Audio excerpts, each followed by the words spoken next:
Okay, there we go. All right, so we're going to look at fractions and we're going to revise page 122 and 123.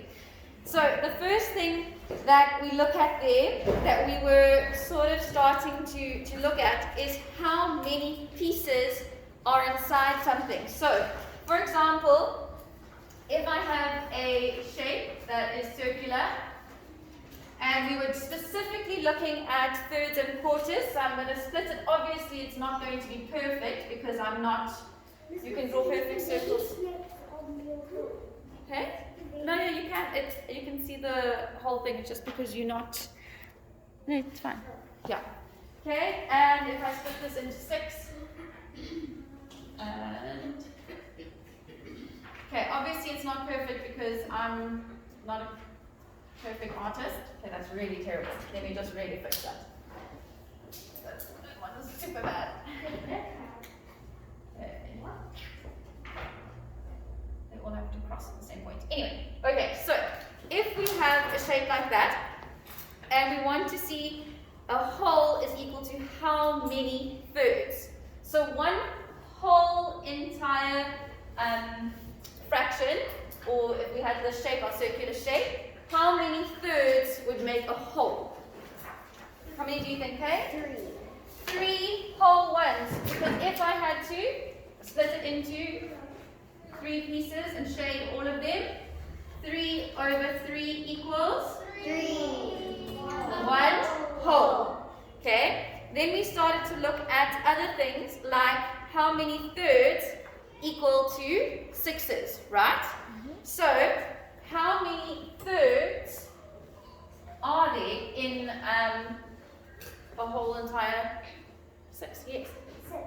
6. So there are, we could say 3 over 3 is equal to 6 over 6. It's the same thing. If I had to color in this whole entire thing, if I just shade this whole shape, it's like 3 then I've shaded 6 of the 6, and that equals a whole. So that means that 3 over 3 and 6 over 6 are equal to each other. Okay? It's like 3 plus 3. Yeah, so it's literally, if you shade them, it's the exact same. Okay, so that is where we started off looking at denominators, and denominators started to come into things where we start comparing them. And then you started to look at something else, which was saying like 1/3 is the same as how many 6s. So then we started to say, do you want to come show me on the board, Christine? You're welcome to come and show me and use the pen. Let me just spray it for you. There you go.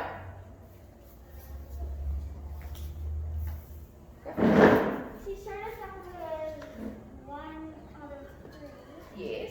And we had to say how many of it out of 6. She said if it was what is this, so it would be like 2 times 3 equals that. So she said you have to do it. That's what you do to the bottom, you've got to do to the top. Well done. Okay. So for 3 to get to 6, you have to times it by 2, is what Christy said. Because 3 times 2 equals 6. Right?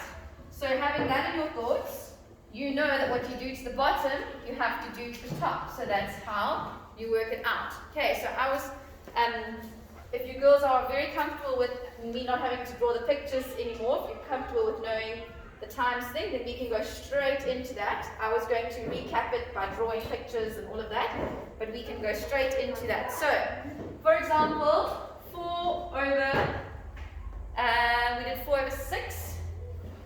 Equals something over 3. So, what would we have to do? We have to get their denominators the same. So how are you going to do that? I'm going to divide it by 2. You're going to divide. Okay, so we need to now make it smaller. So 6 divided by 2. what equals 3? 2. 6 divided by 2. So 4 divided by 2 equals 2. 2. Girls have really got this. I'm so impressed. Okay. So then, let's go to the other side of the page. We're going to leave the bottom because I feel you girls are really comfortable with that.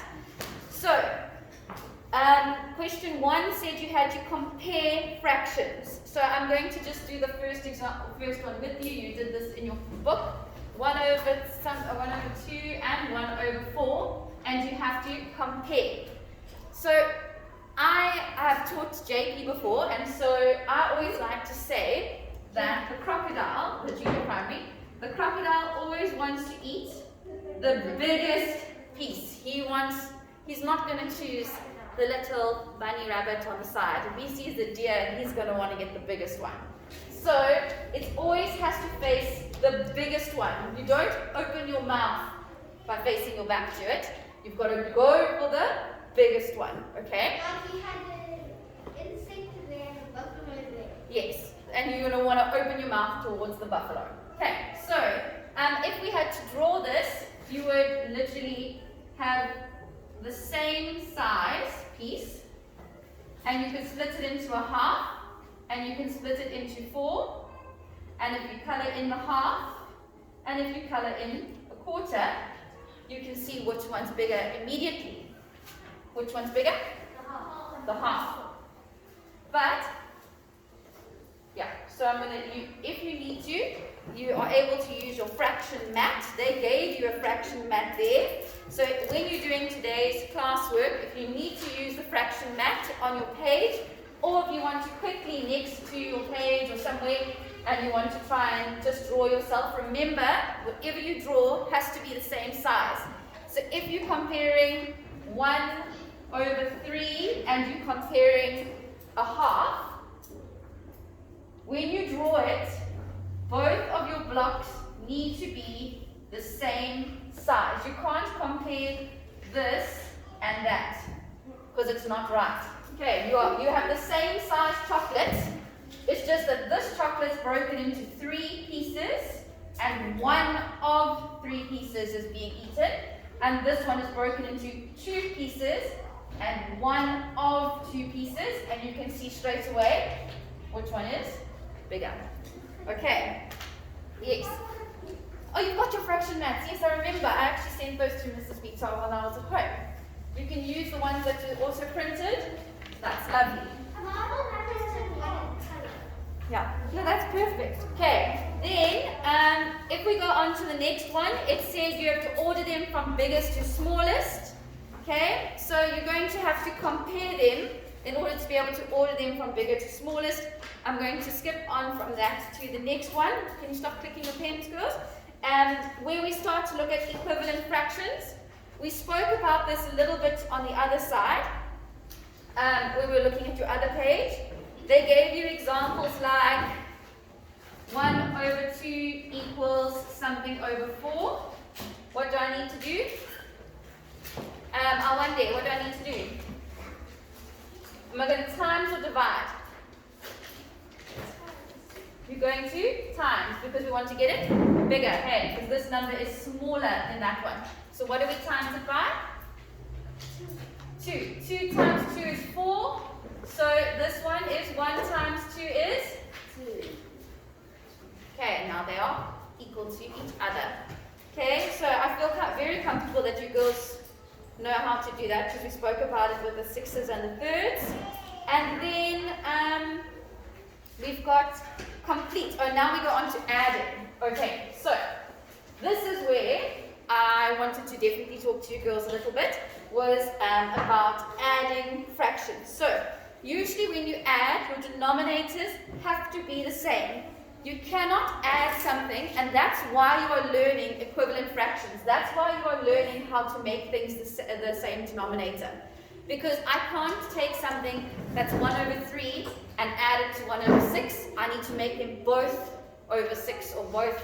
Do you understand what I'm saying?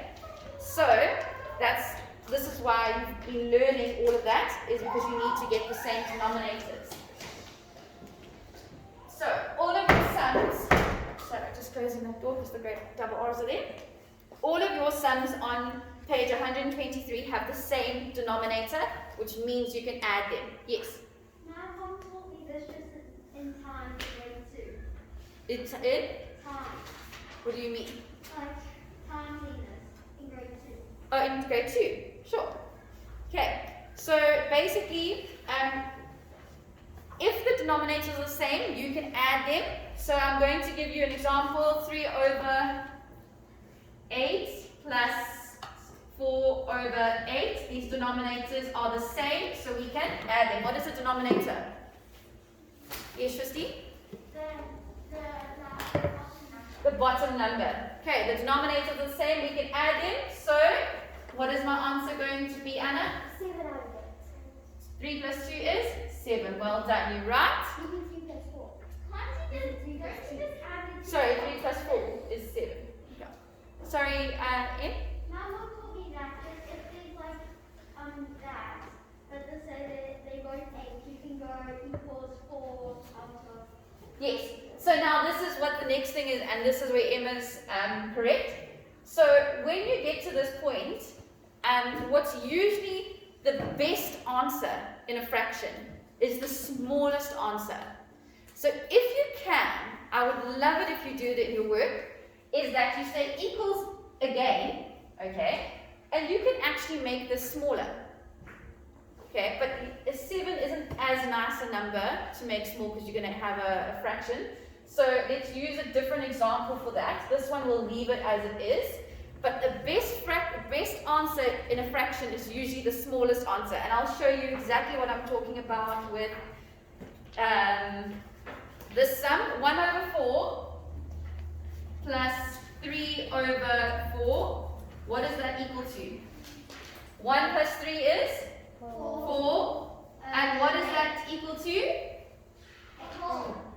A whole. Yes. So your answer should actually be 1. Your answer shouldn't be 4 over 4. Your answer should be 1. It's the simplest form of that. So if you can, you must make it equals and then a second equals to show the simplest form. I'm going to give you another example.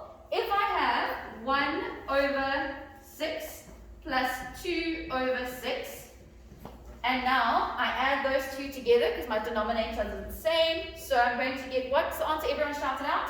3 over 6. 3 over 6. Now, I can simplify this even more. Anna, what do you think I need to do? You do 1 half. Yes. I can say 6 divided by 2 equals 3. But what I do to the bottom, I've got to do to the top. What does it equal? Oh, 3 divided by 2, no, it's not going to... Achni, what am I doing? Not 3 divided by... 3 top. No. It's divided by 3, not divided by 2. Sorry, I'm being blunt. Divided by 3. So, 6 divided by 3 is? 2. And 3 divided by 3 is? 1. And so my simplest form is a half. I didn't write it as 3 over 6. My final answer is 1 over 2. The simplest, the smallest form of fraction. Okay, that is the most ideal answer. And that is something that you're going to have to do all the way through until matric. So I'm teaching it to you now so that you can get into good habits. So that by the time you get to matric, you are so used to always making your answers smaller. Okay, yes, Christy. No, if you don't want to write the divide, you don't have to when you're doing your work. If you're doing it in your head, if it helps you, you're welcome to add it in. Okay, and I want you to put the equals and then the next equals only if you can. This one, that we would get such a funny answer. If I tried to make this a smaller answer and I said 8 divided by, I don't know, 2, and then I got 4, and then I tried to say 7 divided by 2, I'm going to get a funny answer like 3.5. That doesn't look nice, so we wouldn't do that. It's only to ones that can both be divided by the same number. So 3 can be divided by 3 and 6 can be divided by 3. Okay, yes? For the top one, for that one in matric, would you do that, just that? Yeah, this is your simplest answer. Yeah, so that is the smallest answer it can be. It can't be smaller than that without being ugly. So instead, we can only do the equals and the lowest number if it's an even. If you can divide them by the same number. Yeah, okay. So I'm going going to write some work on the board for you, and then we will do the sums in our books. So I'm going to stop the video here, and then I'll take a photo of the board.